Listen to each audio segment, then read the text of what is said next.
This is a test for planning committee.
Welcome everybody back to this meeting of the Planning Committee.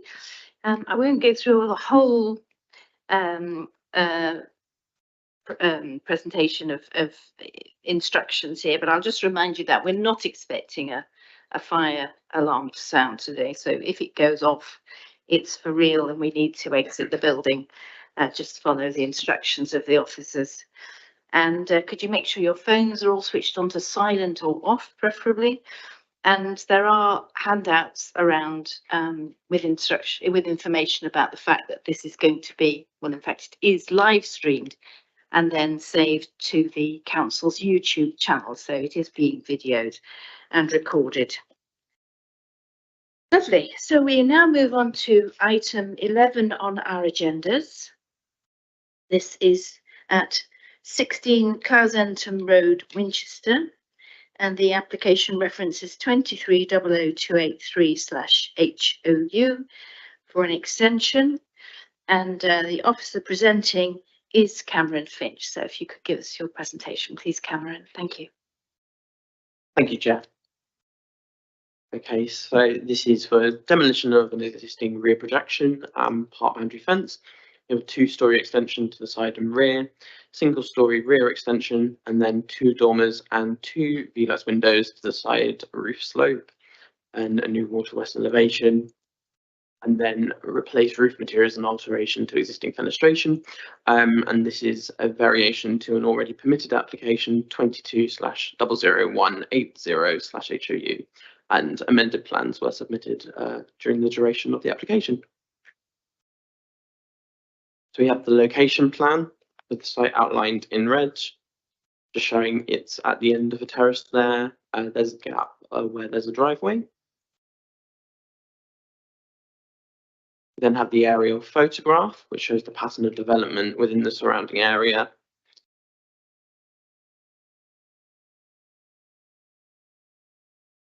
So just to reference application that was previously approved, so 22/00180/HOU, this is the extent of what the applicants have permission to build, irrespective of the outcome of this planning application.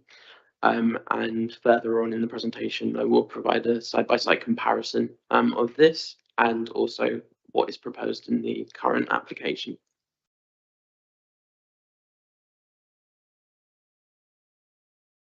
So we have the existing and proposed ground floor plans. Just for clarity, existing means as the house is at the moment.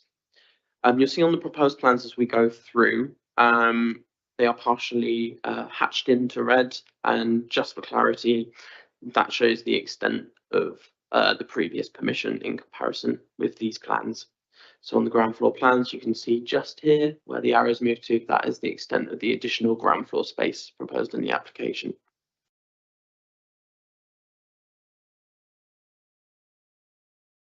We then have the same for the first floor, then noting the single-storey rear extension just here, and then the single-storey element of the application as well.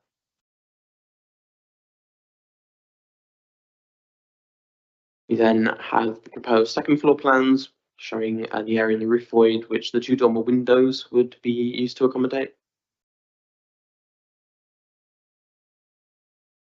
And then the proposed roof plans showing there the 2 dormer windows proposed and the 2 V-Lux windows. We then have the existing and proposed north elevation there. So we can see here where the mouse is just moving to.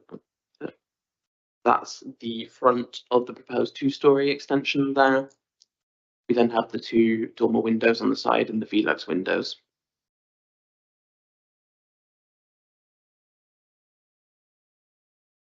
We then have the existing and proposed east and west elevations. So this is the front and the rear elevations.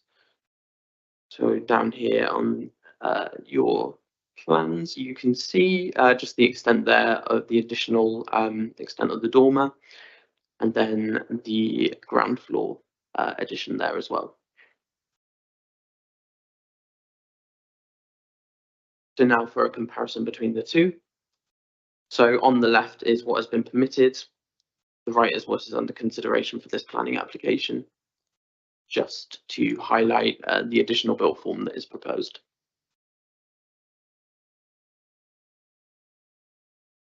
Then the same from the rear.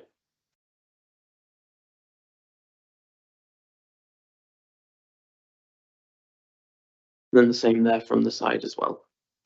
So here you can see the dormer windows sit slightly lower on the roof than they do as approved, and then that ground floor addition on the side as well. So a first site photo showing it head on, and this is taken from Clausentum Road looking into the site.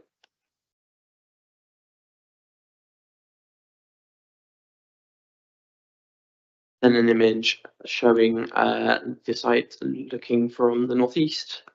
So from this perspective, the first dormer window would be partially visible. The proposed extension and second dormer window are set slightly further back into the site.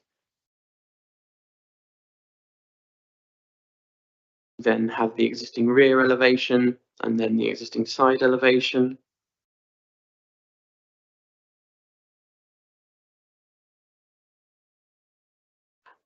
And just a photo to show the gap between the dwellings.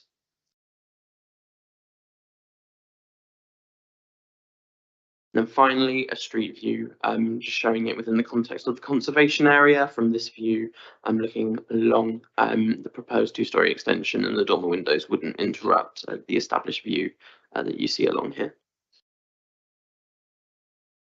To conclude the recommendations to permit the application. Thank you, Chair. Very much, Cameron. Okay, so we have two objectors, Anne and Christopher Balfour. Mr. Balfour, you're going to be making the presentation, are you? And I think you have a PowerPoint presentation as well. Yes. Please come forward to one of the microphones here. That's it. Just sit yourself down. Yeah. You can sit. Please sit, because I don't. That's it. Lovely. Make yourself comfortable. Plenty of time. And the microphone is switched on. If you press the button at the bottom.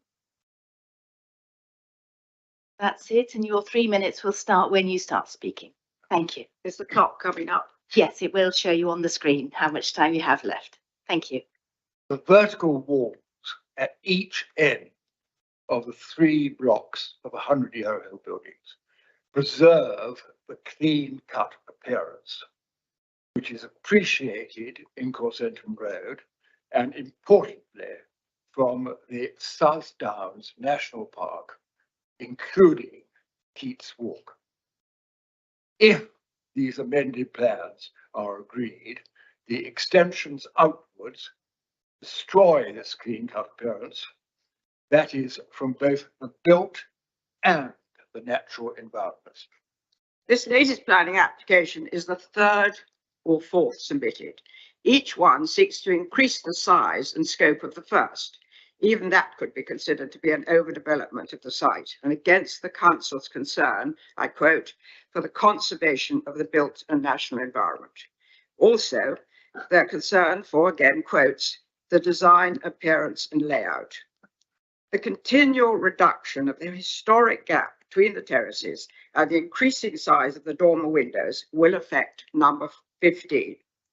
They accept some work was needed, but the ever-increasing scale will mean they will be overlooked, have lack of privacy, potential noise, and maintenance issues. Once again, the council say they are concerned with what will, I quote, have an effect on enjoyment of neighbouring properties. Number 17 will be impacted too. The reduction of the gap will also highlight the overbearing new build and destroy the visual integrity of the terrace. This was considered so important that in the 70s, the whole road, except 3 of the larger houses, were re-roofed by the council. The assertion that the neighbours are supportive is incorrect. 35 of us cannot understand why our concerns have not been addressed in view of the need, again quotes, to preserve the character and appearance of the conservation area. Clausentum Road residents are a welcoming community. But we feel we have been taken for a ride in this one, and we are sad about it. Okay, thank you very much. Members, do we have any questions of clarification for Mr. and Mrs. Balfour? Sorry, I can't hear. I'm just asking the members if they have any Oh, questions. sorry. for I you. thought I That's was, all right. yeah.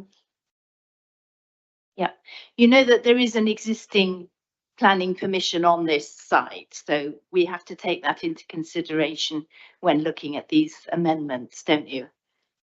It is a significant impact on our decision making, the fact that there's an existing agreed extension already, so we couldn't. Yes, we realise that. This is, they keep on saying more and more. Yes, I understand that. I understand what you're saying. Mm. Okay, thank you very much. I don't think there are any more questions for you. If you could just switch off your microphone. Yeah.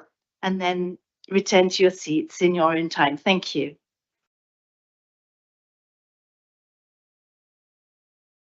We now turn to the supporter, Neil March. Welcome again, Neil. You know the routine. You have 3 minutes once you start speaking. Thank you.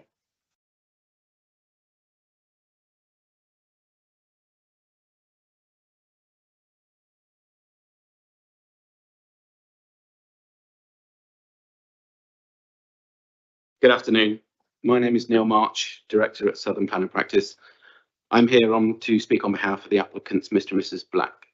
The applicants changed architects to a local Winchester company after obtaining planning permission for the extensions in June 2022. Having reviewed the plans with their new architects, it was pointed out to them that the integral bike store was very narrow and not therefore very practical. There was opportunity to slightly increase the width of the side extension by another 50 centimetres, which would increase the depth of the bike store and therefore provide more usable space to be able to more easily store and park their electric bikes, along with charging facilities. At the same time, it would also allow them to improve the layout of the entrance hallway, coat store and WC, which will become the main entrance way into the property. The reason for the slight increase in the dormer windows by 34 centimetres is so that desks can be positioned in front of the windows within the additional recessed space created. These increases, with reference to the extensions already approved, are very small scale, as highlighted by the case officer in his presentation. Being able to store and more easily access their electric bikes will enable the applicants and their family to use their e-bikes to get around and about in Winchester, which aligns with the council's actions in tackling climate change by encouraging its residents to cycle and to boost green travel in the city centre. We note the high level of interest that this application has generated, especially the views of the near neighbours and concerns that the proposals would infill the gap that currently exists between the properties, as well as comments that it would also harm views from further afield, such as St Catherine's Hill. However, the side extension is set well back, it's 11.5 metres from the back edge of the pavement and 8.3 metres from the front wall of the property. So the sense and appreciation of the gap will still remain, and the facade and uniformity of the Edwardian terrace properties will also remain unaltered. The driveway in front of the side extension will continue to be used for parking by the applicants. The starting point for considering this proposal is the planning permission already granted and recognition that the current application would only propose a small increase to the size of the side extension and the dormer windows already permitted.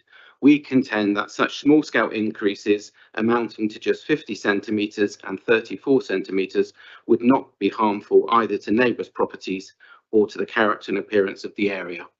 There have been no objections by any statutory consultees, including the conservation team. Your officers have assessed the proposal objectively on its own merits and with reference to the permission previously granted, and we would ask the committee to do the same and uphold the recommendation to approve the application. Thank you. Thank you very much. Good timing as well. Well done. Members, do we have any questions of clarification? Councillor Cunningham. Thank you, Chair.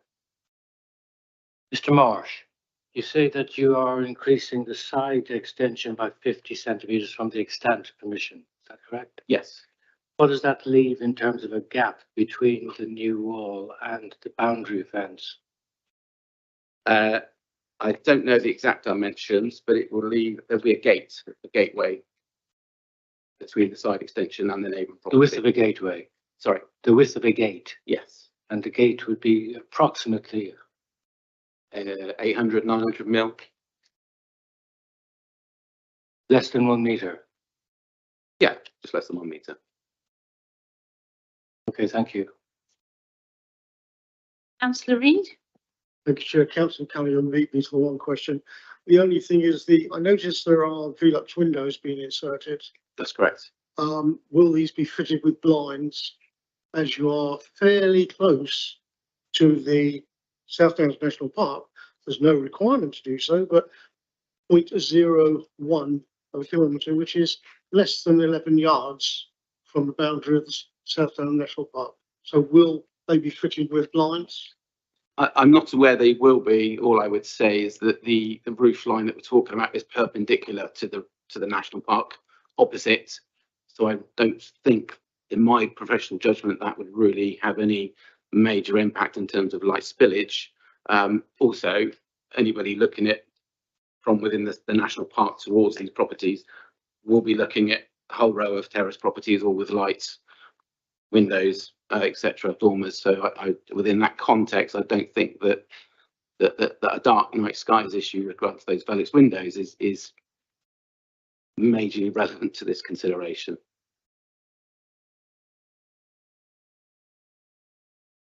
We'll consider that later, Councillor Reid. Thank you. Any other questions of clarification for Mr. March? If the council committee was minded to recommend a condition asking for blinds, I know in the greater scheme of things it's not going to make a huge difference, but you are very close to the national park, which does have a dark night skies. So I think everything that we approve from now on really ought to respect that. Do you think your client would be prepared to accept that condition? I'm sure he would be. Yes, he's not. Lovely. Thank you very much. Thank you. Any more questions, members? No? Okay. Thank you very much, Mr. March. Thank you. Now return to see if you could switch the mic off. Lovely. Thank you. Right. Cameron, we come back to you. Would you like to update us on anything following those contributions? Nothing to add. Thank you, Chair. Lovely. Okay, so we will take questions on the whole report. If any members have got any questions they'd like for clarification from our officer or in more detail. Councillor Williams. Yes, it's more an observation from the photographs. One particular photograph, there's quite a lot. There was some construction material on the site with a lot of spillage over the pavement and onto the road, sort of mud, sand. Just wondering if this was something, so as a new member of the planning committee, was something that we could condition. I know on larger sites you can condition sort of wheel cleaning, etc. But whether this could be sort of a consideration just to ensure that if there were light rain, this wouldn't turn into sort of a slip hazard for people using the pavement. Thank you, Chair. For a scale of application of this type, we wouldn't normally look at sort of construction management and placement of materials. And it would fall to the county council if there were materials like that on public highways, such as off-site on the pavement. And that's the sort of inquiry we deal with the enforcement team all the time and help people sort of wayfind to the county to deal with those things. So my advice would be that we wouldn't put that condition on in this case. But of course, we do work informally with people if there are problems, but we'll tackle that as it comes. I think we would all hope that they would be considerate constructors. I'm seeing a nod from the back. Thank you very much. Lovely. Right. I have a question to you, Cameron, about the issue of the gap. Now, clearly the gap between the terraces is of significance in the wider views of this conservation area. But do I understand that you consider that gap is maintained because the widening of the end of the terrace happens sufficiently far back for it not really to be noticeable? Thank you, Chair. Yes, that is the assessment that we've made because it is recessed back into the site. as was said earlier, approximately 11 metres off the road. When you're walking along Clousenton Road, from public viewpoints, it only really becomes visible to you when you approach the front of it. So that important view that we highlight here of the terraces, and they're all relatively consistent, that view wouldn't be interrupted. So the setback is considered sufficient to prevent any significant harm to the established character of those terraces, in our consideration. And the rest of the front is virtually unchanged, is that right? Yes, that's correct. Okay, thank you. Any more questions, members? You, Councillor Edwards. Thank you. Really just following up on the chair's question there. The setback, you mentioned earlier 7 metres, I think, to the front door from the street. If so, that means that possibly only one car could be parked there.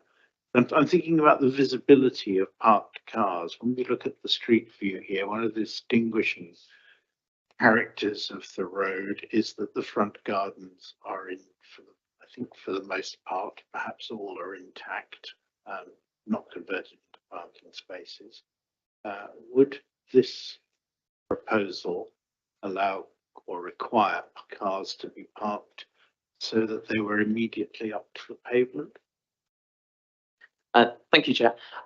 So this property in and of itself is relatively unique along this street, in that it is possible for cars to park in front of it in any case.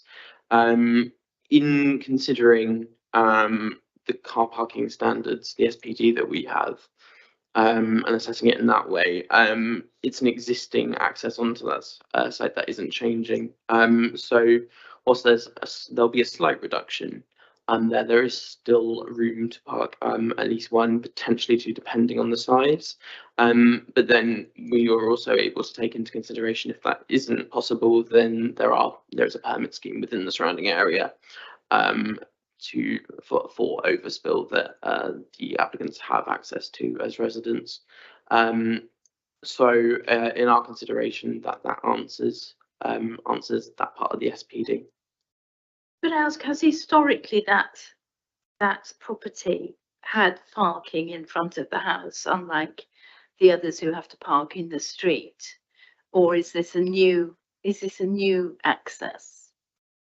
Thank you, Chair. My understanding is it's been in use as that for some time. I don't have the exact length of time, but it certainly has been for a while. I think it's because of the unique circumstances of the fact that it is the end of terrace that sort of over time that's probably informally become used as a driveway to accommodate cars.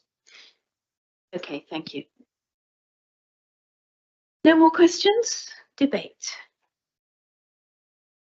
So I'd like to say that the existing planning permission is a significant consideration for us. But from my point of view, I'm looking at this as an entirely separate application. And do I think that this is appropriate in this position, in this conservation area, with the particular character of the street? And actually, I would like to say that I think that it does respect that character of the street. I think the fact that the side extension sufficiently far back, so that until you are almost exactly opposite the house, you will actually not see that side extension. So that appearance of the gap will remain. I also think it's a significantly improved design on the previous approved application, much more in sympathy with the existing house and other houses in the street. So I do think it's a much more sympathetic design, and will settle in much more appropriately than perhaps the previous design did. So I am content that the officers and the applicants have worked together to do the best they can with this application, and I'm content to support it. Any other comments, members? Councillor Reid. Thank you, Chair. I think when you come to extensions, they can be quite difficult and problematical anyway. But when it comes to a terrace of properties, then it becomes a little more apparent. Yes, you won't see a vast change looking at it from a 60-degree angle. However, when you're right in front of it, it will be exceedingly noticeable. I think, and my opinion is that it's got towards the overdevelopment. We're nearly boundary to boundary development. I think the only reason the alleyway's there is so they can get the bins out. That's my version. If, however, the committee rather, are of the opinion that they wish to grant this application, I would like to seriously think that we can put in the informatives about the Velux windows. You can't be any closer to the national park and the dark sky policy.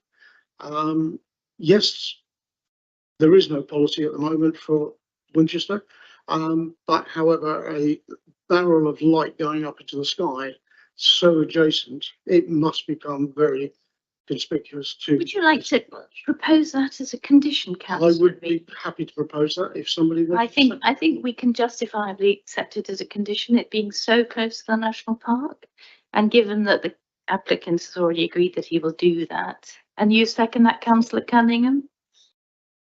Members, is that agreed? Thank you. So we have a new condition added in requiring that the Velux windows should have blinds. Thank you. Sorry, councillor Reid, I interrupted. Have you got anything else to say? As I say, I won't be following the officer's recommendation. I believe this is overdevelopment now.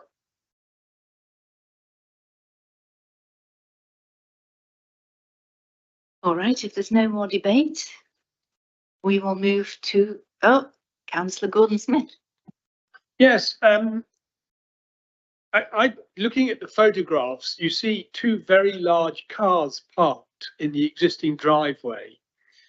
And at the moment, they're pushed quite far back. And I think there's an existing garage in the garden.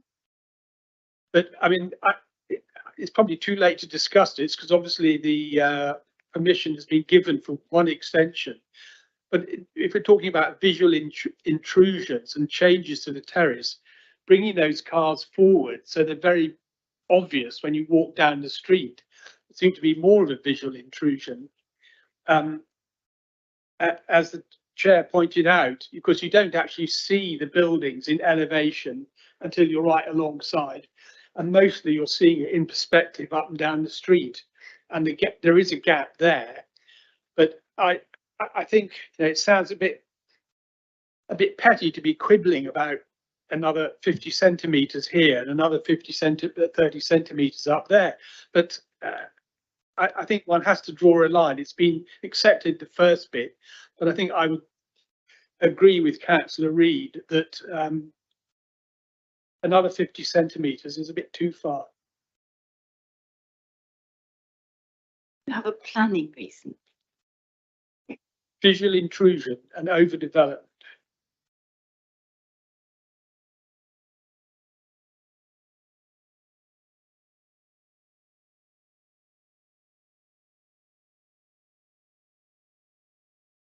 You do need, I mean, given the existing planning permission, you have to evidence the harm that 50 centimetres is going to cause that would overwhelm all the other reasons for approving. So just think about it if you don't mind, councillor Smith. I'd like some planning reasons. Councillor Lee? Yes, I was thinking about the comment made about loss of historic gap. Now, the previous planning application obviously closed that gap, and I don't know what that means in planning terms. I mean, does a historic gap have precedence of, retention, looking after it, and here we are effectively losing it. It's a significant material consideration, the fact that previous application was given permission. It does. Yeah, if Lorna would just like to pick up the gap issue, if you two could switch off your microphones if you've finished speaking. Thanks, Chair. I thought it was just worth pointing out that the conservation area appraisal is what we've referred to in terms of looking at what's important in this area.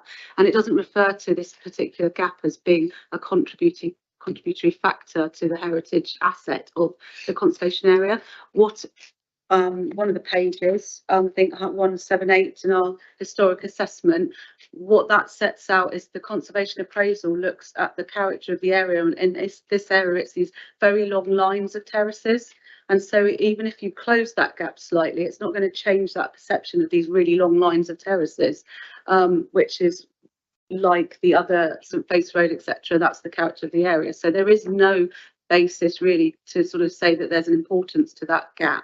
It's the long terrace and the views through. That's what matters in the conservation area in this case. Is that clear? Any more debate? We'll move to the vote then. So this application is recommended for approval. Can I see all those in favour of that approval, please? Miss, your hand up on that. Six. And those Yeah. against? Three. 2. Yeah, 2. Thank you. 6-2. So that's application with the addition of the new condition about limes, and I'll agree the exact wording of that with Lorna later. With that new condition, that is approved. Thank you very much indeed, everybody. We'll have a slight break now whilst we change the case officer. Thank you.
Number 12 on our agendas, Beach House, Upper Crabbick Lane, Denmead. And the presenting officer on behalf of Marge Ballinger is Cameron Finch again. So Cameron, if you could give us the presentation, please. Thank you, Chair. So the application is for the construction of a 2-bay garage, 8,000 by 5,800, with 2 open bays, a new vehicular crossover with gates from School Lane to the application site. Okay, so here we have an aerial photograph of the wider area. The application site is where that red star is. And then a closer aerial picture. So the site is outlined in red there. The white dashed line, that is the settlement boundary of Denmead. So the application sits just within the Denmead settlement boundary. So here we have a block plan showing the proposal. So that's the position of the garage there in the corner of the site, and then also the new vehicular crossover into School Lane.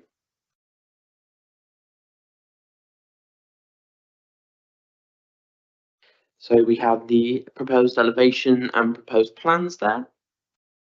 We also have the gate elevations that would also be constructed 6 meters off the highway within the site.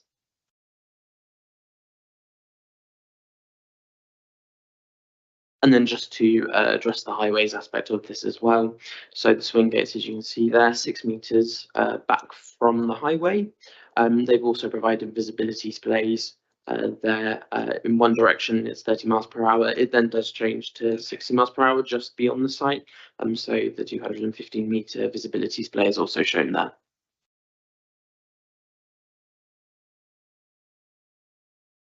So we have the first site image. So this is the existing property from the front. So that shows the driveway there.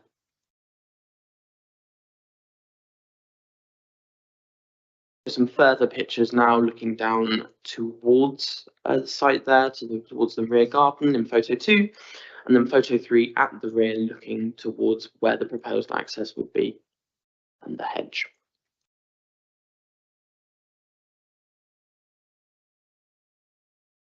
You see there in photo 4 view into the proposed location where there's some clearance work has happened. And then photo 5, you've then got a view into Willow Tree House, which is the neighbouring property, and they've already got some outbuildings there at the rear of their garden.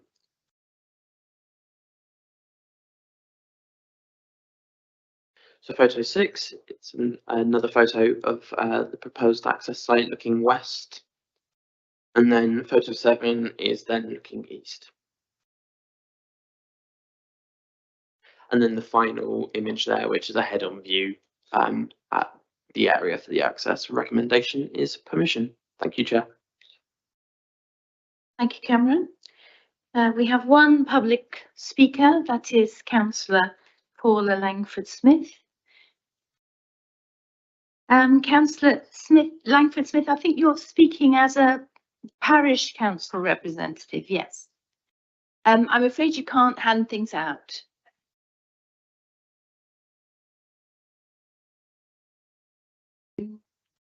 Anything you hand out has to be approved first by the officers. Don't worry, I'm sure we've all had a look on Street View anyway. Okay, so you have 3 minutes as a parish council representative, and your time starts when you start speaking. Thank you very much.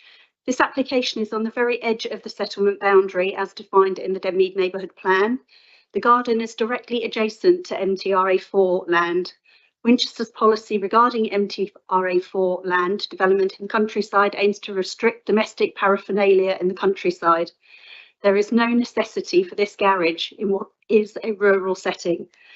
The current drive ensures that traffic leaves the site coming out onto Upper Cravick Lane. It has the appropriate visual displays and was agreed by Hampshire Highways. To create a new opening in this part of School Lane is inappropriate in the rural setting. As you can see from the photographs, the one that I was handing out, certainly not the ones that have been shown to you, it is a rural narrow lane. This application is contrary to Winchester's policy for access and parking. There is already sufficient parking on the site, and it is in accordance with the relevant standards for this property. The application states that there is already space for 2 vans, a car and a motorhome with room for additional vehicles on the driveway. There does not appear to be any reason for an additional garage, which would remove, as you can see from the photographs, has removed a large portion of the garden, and it's also removed mature hedgerow. It would also require the ditch to be piped, which is also contrary to the Denmead Neighbourhood Plan. The removal of the mature hedgerow has caused harm to the character and landscape of the area, which is against policy. The access onto the rural lane is not appropriate. It is detrimental to the character of the surrounding area and also raises concern with regards to sight lines onto the lane. This is urbanisation of the rural fringes of the village and the countryside. This was one large house on this plot when planning permission for 2 dwellings was agreed. There was a condition attached that the garage must remain in perpetuity. We are asking you to uphold the condition that was attached by your officers at the time this permission was granted and refuse this application. In refusing this application, you will be discouraging additional vehicles on the site, preserving the garden amenity, as well as protecting our country lanes and the invaluable hedgerow which provides habitat and biodiversity in our climate emergency. Thank you. Thank you very much, Paula. Members, do we have any questions of clarification? No, thank you very much. If you could just switch off the microphone, Paula, thank you. Cameron, do you want to update us on anything? Yes, thank you, Chair. Just on the subject of MTRA4, appreciating that it does sit next to it, it is within the settlement boundary, so the application hasn't been assessed against MTRA4 and we're not considering it against MTRA4. So that hasn't formed part of the consideration. for the recommendation that we've put before you today. Thank you, Chair. And I note there's also a new additional condition proposed on the update sheet. Yes, thank you, Chair. So we are proposing a levels condition, just because we want to see where the levels are at the moment in consideration of that ditch that we think is along the front there, and then how they'd end up when there's a vehicle crossover, so that we can control that. As I say, any sort of vehicle crossover, in addition to that, if it may need ordinary watercourse consent, but that doesn't form part of the consideration today and is dealt with by county. But the levels condition is just to see where that vehicle crossover, how that would impact the levels on that ditch. Thank you, Chair. Okay, thank you. Members, we will take questions on the whole report. I'd like to kick things off by asking about the loss of biodiversity with the removal of hedges and things. Do we have any, I think there's an informative about improving biodiversity, but can we not turn that into a condition? And can you tell me about boundary treatments? Yes, thank you, Chair. So it's approximately 3 metres of hedge to be removed by the application to accommodate the vehicle crossover. My understanding is during the assessment of the application, noting that there was the potential for biodiversity, it has been checked against our databases to see if there was any species of particular special interest in that hedgerow. It hasn't turned up anything, which is why we've used the informative to recommend that the applicants enhance the biodiversity within the site as a result of undertaking this work. But apart from the removal of the 3 metres to accommodate the vehicle crossover, the application doesn't propose the removal of any further parts of that hedge. There does seem to be quite a lot of clearance at the back of the garden. And can you just tell me what the boundary treatment is on the other side with the neighbour? Chair. So just to show you there, it is a close boarded timber fence. And can you just tell me how much higher above that fence will the garage be?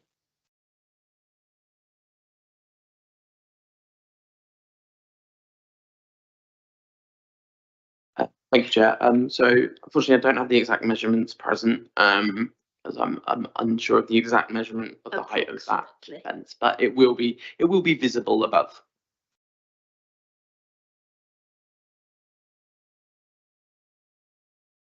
Any other questions? Councillor Ashwell? Thank you, Chair. Could you tell me what are do we know the speed limits on School Lane? Yes, thank you, Chair. So from the residential area, when you're coming from the junction, which that dwelling sits on, it's a 30 mph limit. And then as you're coming past the site and then just to the rear is when it changes up to national speed limit, so 60 mph. So what I'll do, it just shows it there. So you're just past the site is where it goes up to the 60 mph. So the visibility display that they've provided is longer, just to show that it can be accommodated. Thank you. Councillor Lee? Yes, it's picking up on the biodiversity concerns. I think it's manifest from reading CPRE's reports about hedgerows in terms of ecological importance for biodiversity, carbon sequestration, and so on. Is there anything that can be done to minimise the impact on what will be removed? I take your point, Cameron, that protected species and so on may not be impinged upon, but there are ecological corridors and so on which are out with what I call strict regulation. So, is there something that can be brought to bear to make sure that we are not harming the local nature situation, please? Yes, thank you, Chair. In the assessment of it, we take that into account. I think what just pick up assessment of the ecology here. is that it was felt that the informative would be sufficient when considering the material considerations of this application for biodiversity enhancements in this case, just because the actual hedge that's being removed is just a section of it and not the wholesale removal of the hedge along there. So in this case, considering the material considerations, and informative is considered sufficient. Actually, we've just been considering that, and I would like to propose we have a new condition that requires some replacement of planting within the garden area, perhaps by the garage, effectively to replace the missing hedge. So if we could ask for some extra planting to mitigate that loss of, is that possible? I consider that reasonable in terms of the current development plan sort of context. I understand what you're saying, but those CPRE assessments, they're not part of our development plan. But at the same time, there are things that perhaps could be mitigated better, such as the loss of the hedge and additional planting, that I think is acceptable. I think we'll leave the details to the condition for them to propose something rather than trying to specify or be proposing something. Perhaps that could take into account the informative that we've already got. Yes, if you could recommend. Yeah, so we'll have a condition with just like additional tree planting or landscaping planting to be submitted and improved in writing to us. Yes. And the reason will be I suppose DM23 and our ecology policy as well, to mitigate visual impacts and ecology impacts. That's reasonable. Good. Do I have a seconder for that? Councillor Lee? Yes, I think that's a great step to be taken forward. Can I have another question, please, about the treatment of the surface? Shall we just agree that new condition? So is that agreed, members? Should be wording to be agreed. Okay, thank you. Carry on, Councillor. My question was about the treatment of the surface to the garage. Is that going to be hard paving? I'm thinking about high level rainfalls increased with climate change and so on. Is there something that can be stipulated for that again? Is there going to be impact on the highway? How does that get treated to mitigate that sort of occasion that is likely to happen more frequently in the future? Yes, thank you, Chair. So condition 5 is recommended for this one. So what Highways have asked in this application is that it is a non-migratory surface material, so we'd be looking at a hard standing there, minimum of 5 meters, just to reduce the risk of loose materials. So onto the highway, just so there's no highway safety impacts potentially as a result of the development. So on account of that, we're asking for a hard standing. Can we ask for a permeable hard stand? Yes, certainly. We could ask that they confirm. We can ask them to confirm that again through a pre-con. We can amend condition 5. Yes, I would recommend that we just suggest in condition 5 that it says it should be constructed of a non-migratory and permeable surface material. I'm sure we'll be able to find something suitable. Although the plans do refer to blacktop, but I think with the condition, I still think it's reasonable, and we can discuss the right surface treatment. Is that agreed? Thank you. Councillor Williams. I just had one further clarification in regards to the ditch itself. I know obviously we've got the condition in there. Would the homeowner now be responsible for that part of the ditch rather than Hampshire Highways or Denmead sort of lengthsman? As part of that condition, would they have to keep that, if they're putting piping underneath to continue the ditch underneath the sort of crossing, would that be something that the homeowner would have to be responsible for? Thank you, Chair. I'm unsure as to whose responsibility it would be, but they will have to apply to county for ordinary watercourse consent, which is separate to the planning process, and we can put an informative in to remind them of that. But effectively, it would deal with how that is going to travel over the drainage ditch and actually how material can move through that process instead of this one.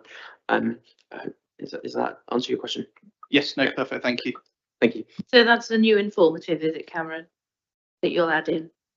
If the committee would like us to add that in, we certainly can. Yes, please. Councillor Reid? Thank you, Chair. It is with regard to the ditch. Denmead is built basically on London clay. There are a few isolated areas of sand. The Memorial Hall is one of them, sits on 3 bricks. But that being said, water can become a very real problem.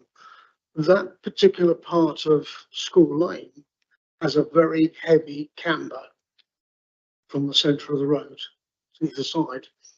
I'm not really sure of ownership element. I do realise that the law is that the landowner will own up to the centre of the highway and its subsoil. The actual surface, I'm not sure who the grass verge actually belongs to. Further down School Lane, it is maintained by the local residents. And if this is the same case, there is no drawings, as it's already been pointed out, to show how you're going to cross that. And without those drawings, they could just fill the ditch in. And it'd still be legal to do it, in my view. I am concerned that there is no drawings to show the treatment of that ditch. Thank you, Chair. So through the update sheet, we are proposing that they submit the levels condition so that we can deal with that element, so that it isn't simply that they fill it in, but we can sort of see how the levels are changing. And then in terms of the drainage element and moving through it, the ordinary watercourse consent from county should cover that in our consideration. But an additional condition for the levels drawings should give us more clarity on that, and that's why we've asked for them. Yeah, just to add, normally the county council would advise us that it's on their own land and they need like section 270 agreements signed between the owner and them before works can commence. They haven't said that in this case, but they're well aware of it because we consulted with them as part of our agreements with them for new accesses. So I wouldn't be too concerned. We've got enough information in order for us to assess in terms under the planning legislation with the visibility displays, the highway safety, and as much details as we can request for how that, not how the road's going to be constructed, but just the levels rate to make sure that there's no unacceptable engineering operations.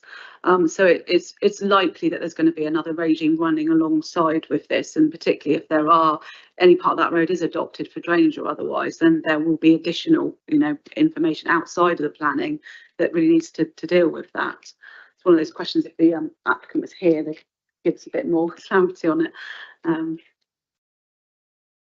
only mentioned it, Chair, because I believe it's the land, it belongs to the residents, and unless it's ditched correctly, there's going to be a problem. Okay. What we could do is ask for a bit more information about not just the levels for the road but the construction of it, and then also how they're going to be draining. We can ask for that. I don't think that's unreasonable. And the owners would, if there was any further permissions required from the county, it's the onus is on them to liaise. But say, as from what I've read and what you're saying as well, it seems it's perhaps still is in the ownership, and perhaps we can then take a bit more detail.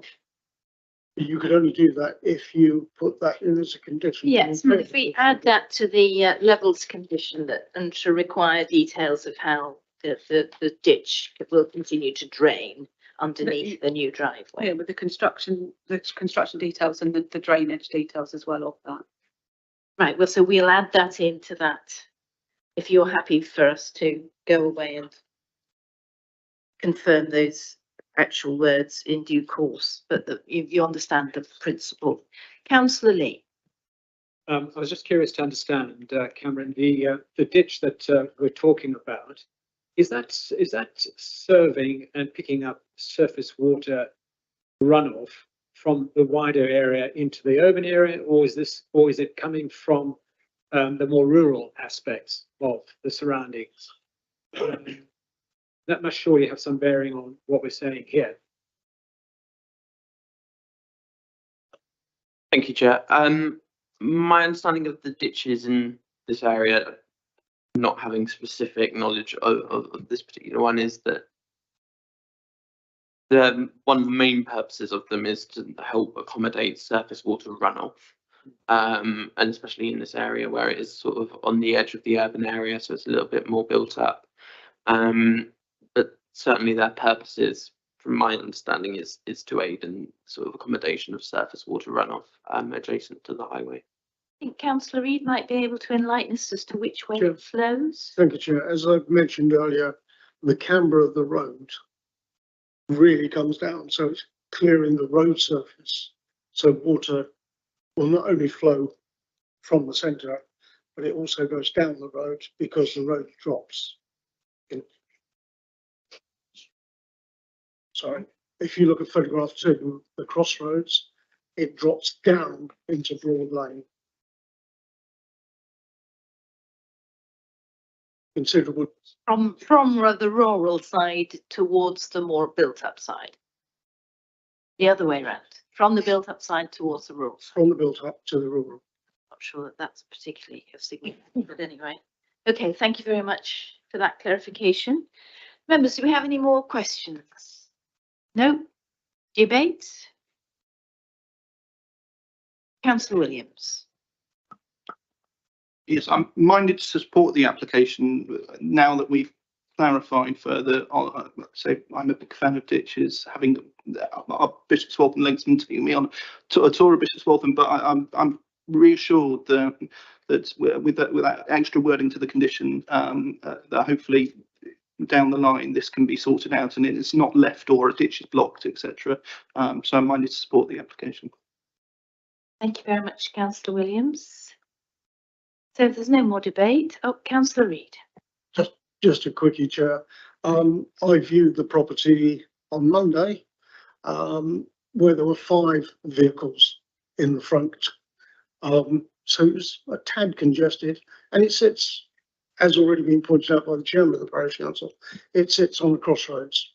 It really is quite ludicrous. I'm glad the ditch is going to be dealt with. That will save some of the problems. However, looking at the drawing on page 222, if those gates open like that, I think the car in the hammerhead is going to have problems getting out. But I've got no reason to not go along with the officer's recommendation. Okay, thank you. All right, we'll move to the decision. So this application is recommended for approval. Can I see those in favour of approval, please? With those new conditions as agreed. 8 unanimous, Chair. All members, thank you very much indeed. Right, a short break whilst we bring in our new Office of Trees, and that will be our last application, the last one.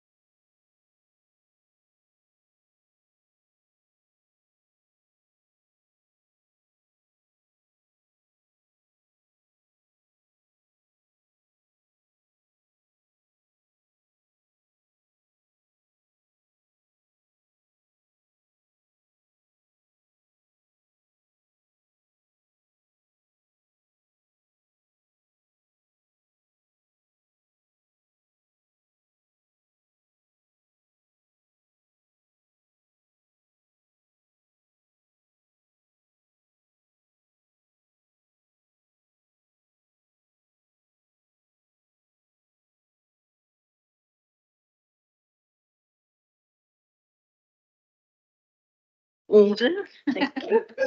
Right. We now move to the final item on today's agenda, item number 13, which is a tree preservation order confirmation. Tree preservation order 2335 in land adjacent to Silver Lake Garage, Station Hill, Kirdridge. The presenting officer is John Bartlett. If you could give us your presentation, John, thank you. Thank you, Madam Chair.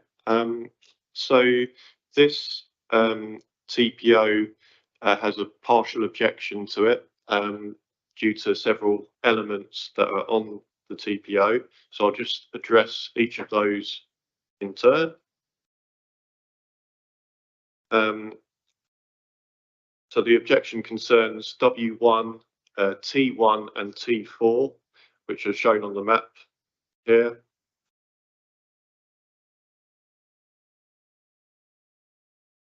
So first of all, W1, a number of objections were raised in terms of the suitability for its categorisation as a woodland, and also its effectiveness as a screen.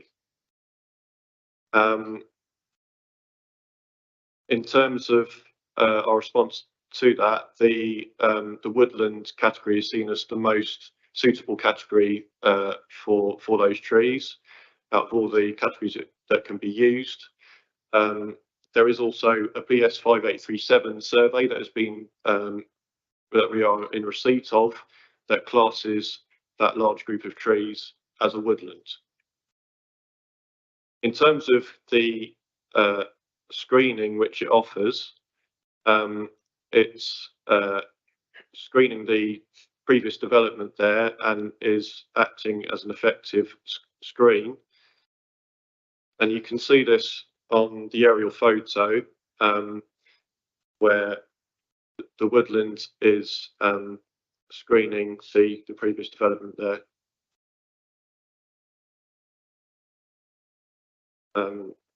It's also seen as a moderate quality woodland on the British Standard 5837 survey.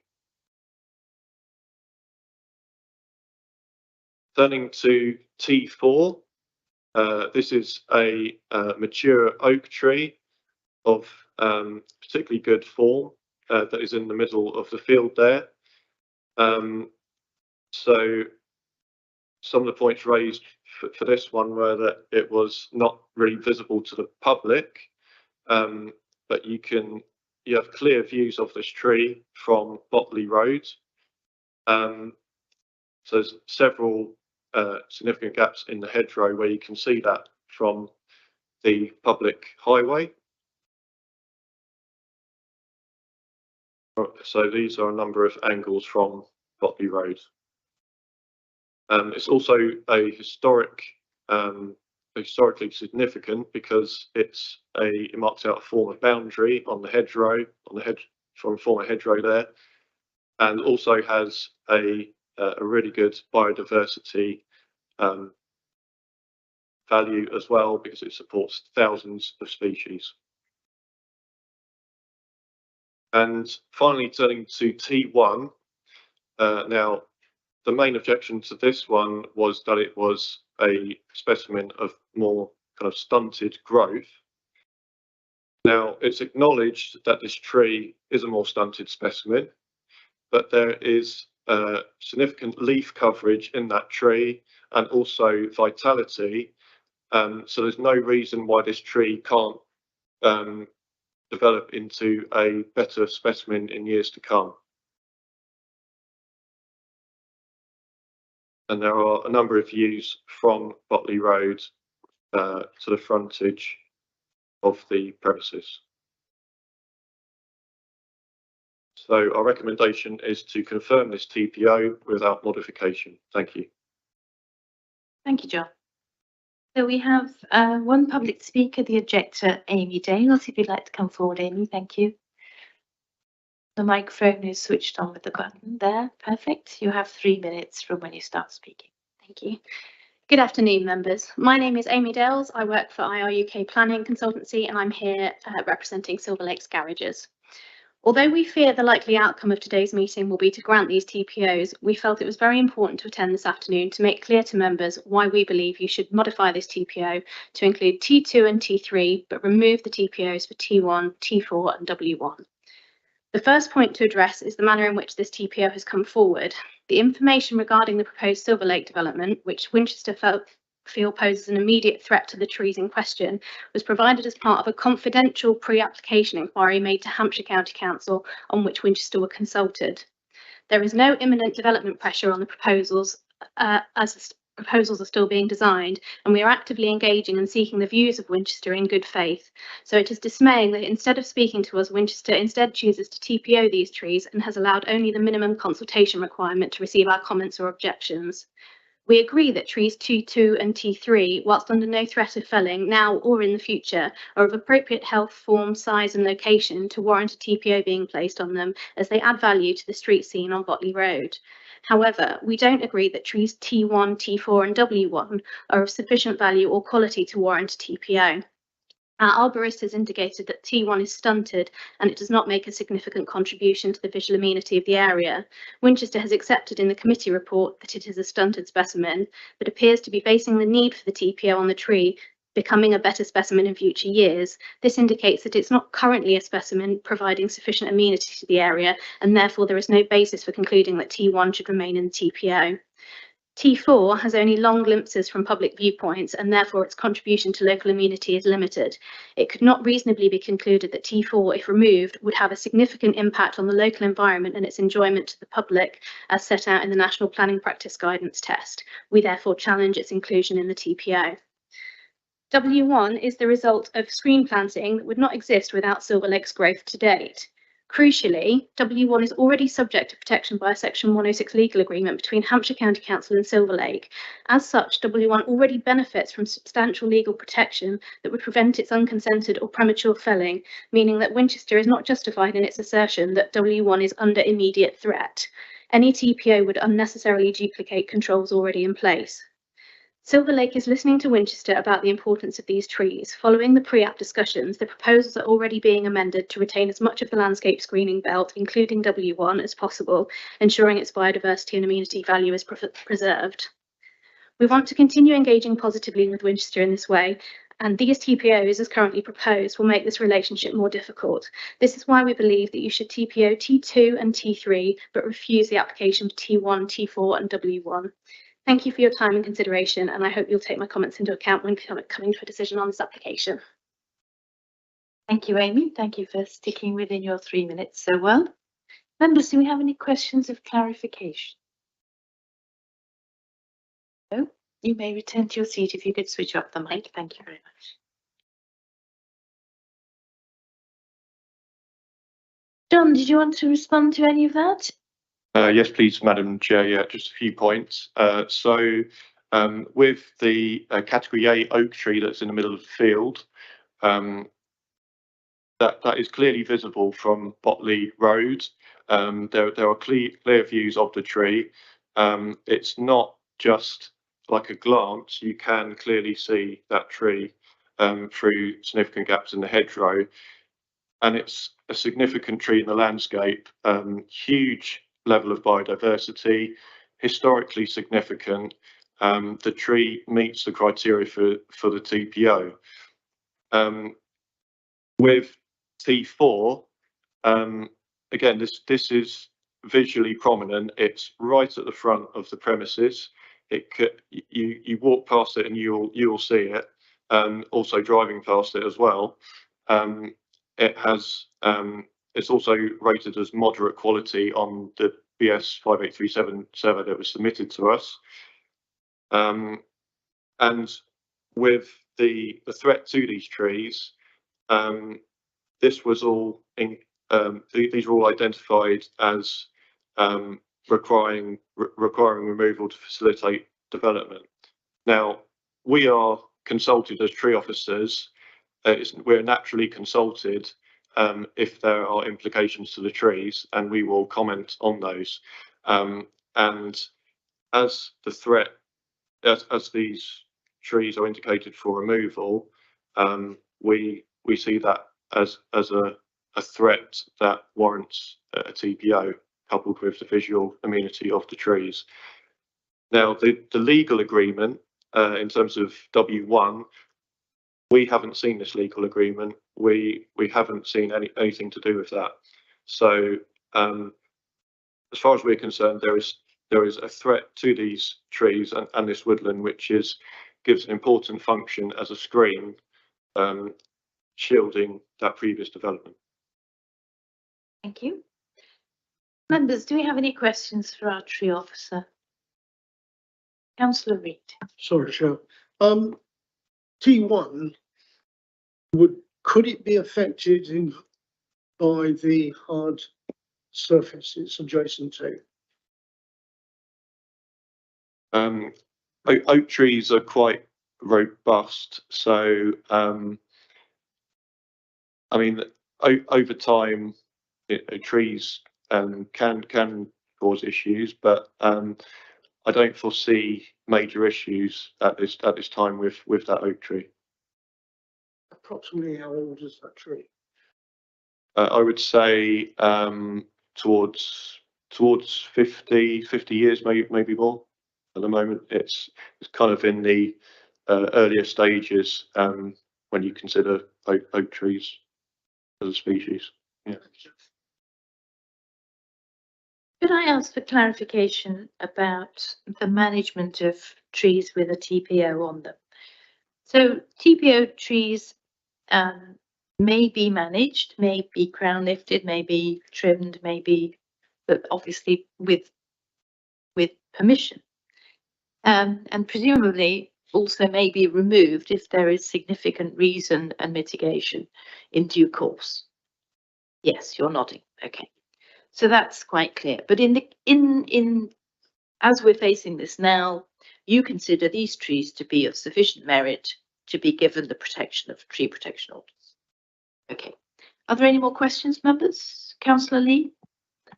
Not so much a question, but just a statement. I appreciate the discussion about amenity value and quality, but of course set against what we have as a climate emergency, our carbon neutrality action plan, the biodiversity action plan.